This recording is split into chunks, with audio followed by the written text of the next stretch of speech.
Tentunya memang kita tahu tidak semua pelabuhan Indonesia seperti Tanjung Priok juga tidak memiliki dry port ini yang bisa memangkas biaya logistik tadi. Kedepannya apakah ada inovasi terkait dengan Cikarang dry port? Ini terus kita lakukan ya, JBK melalui langkah-langkah yang dilakukan, misalkan pemanfaatan AI. Nah, pemanfaatan AI ini kita sudah lakukan di bidang marketing dan di sisi operation tentunya IoT maupun big data analysis juga sudah dilakukan. Nah, ke depan AI ini akan dimanfaatkan oleh dry port untuk route optimization maupun fleet planning. Nah, di sisi lain juga layanan-layanan Cikarang dry port juga menyiapkan anak usaha juga seperti Cikarang Gerbang Solusi. Nah, ini untuk memberikan layanan domestik yang bukan non ekspor impor. Nah, ini supaya distribusi di domestik juga semakin cepat, semakin efisien seperti di Jawa Tengah maupun Jawa Timur yang tadi saya sebutkan populasinya maupun pertumbuhannya juga cukup baik di sana. Selain itu, Cikarang dry port juga mengimplementasikan platform aggregator dalam layanan tracking logistik yang ujungnya bisa menjadi lebih aman dengan adanya ISIL yang dilakukan, penggunanya juga bisa melakukan trace maupun tracking sehingga waktunya juga bisa diprediksi. Ini banyak inovasi-inovasi yang terus dilakukan melalui Cikarang dry port. Baik, inovasi terkait dengan AI, kemudian juga tadi tracking perjalanan hingga waktu tadi ya, begitu yang memang mungkin akan mengefisiensikan biaya logistik tadi.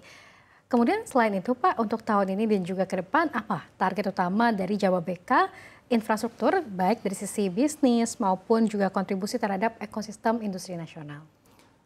Baik, jadi selain dry port sebetulnya yang dikelola oleh Jababeka Infrastruktur adalah menyediakan layanan infrastruktur yang berkelas dunia. Jadi yang dikelola apa saja, misalkan kita menyiapkan air bersih bagi industri-industri, kurang lebih 2.000 perusahaan multinasional company dari 36 negara yang berada di Jababeka. Kemudian pengolahan waste, nah kita juga sekarang bagaimana mengolah waste menjadi energi di sana, kemudian membangun power plant yang arahnya sekarang juga ke arah energi yang lebih terbarukan dengan menggunakan solar energy dan sebagainya. Juga layanan gas. Kemudian juga untuk dry port sendiri itu kita juga merencanakan untuk menyiapkan dry port kedua atau ketiga di lokasi-lokasi yang memang membutuhkan efisiensi dan terobosan-terobosan tadi agar kembali industri dan investasi bisa tumbuh dengan baik, ya, tetap terus growth, memiliki competitiveness dan sustainability. Baik, jadi target-target tadi yang mungkin ketersediaan yang luar biasa tadi seperti infrastruktur dasar, ketersediaan air, kemudian juga tadi juga disebutkan waste, pengelolaan limbah begitu yang baik dan energi dan lain sebagainya, itu targetnya tahun depan Pak akan dicapai atau dalam beberapa tahun ke depan? Ini kita sudah jalankan, sudah kita jalankan. Nah, kembali juga paralel dengan perbaikan-perbaikan regulasi yang dilakukan oleh pemerintah.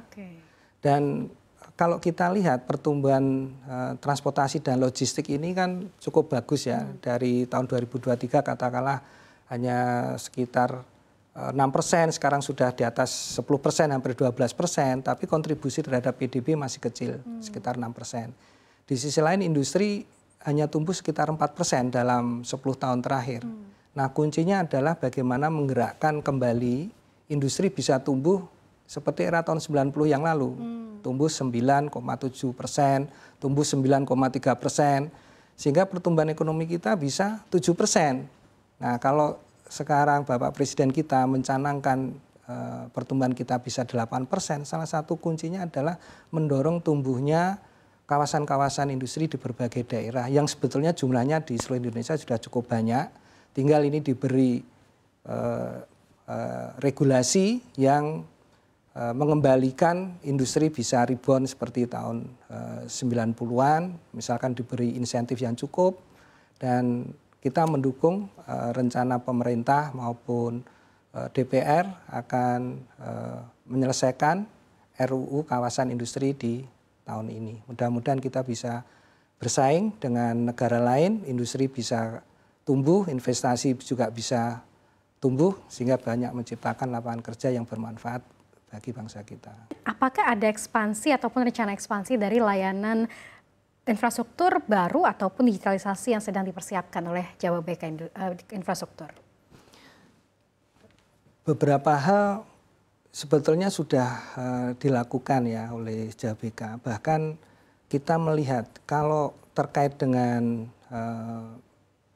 pelayanan ataupun logistik itu bukan hanya sekedar bicara dari port to port atau port ke dry port ke hinterlandnya. Tadi saya masih sampaikan dalam lingkup yang regional. Tapi kalau lingkup global, bagaimana menyatukan antara yang ada di Pasifik dengan Samudra Hindia.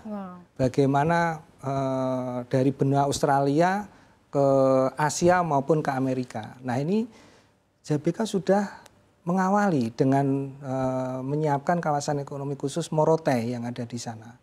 Nah kalau kita lihat Morotai itu sejak era abad 18, 19, 20 bahkan sejak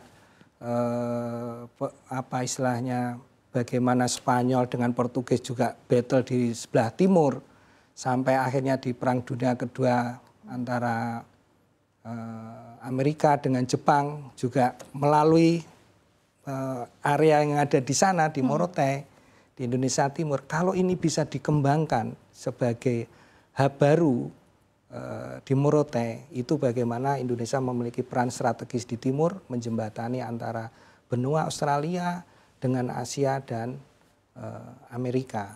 Nah ini mungkin belum banyak dilirik sebetulnya ini, tapi kalau pemerintah memiliki konsistensi yang kuat, swasta akan bisa ikut membangun area yang ada di timur Indonesia.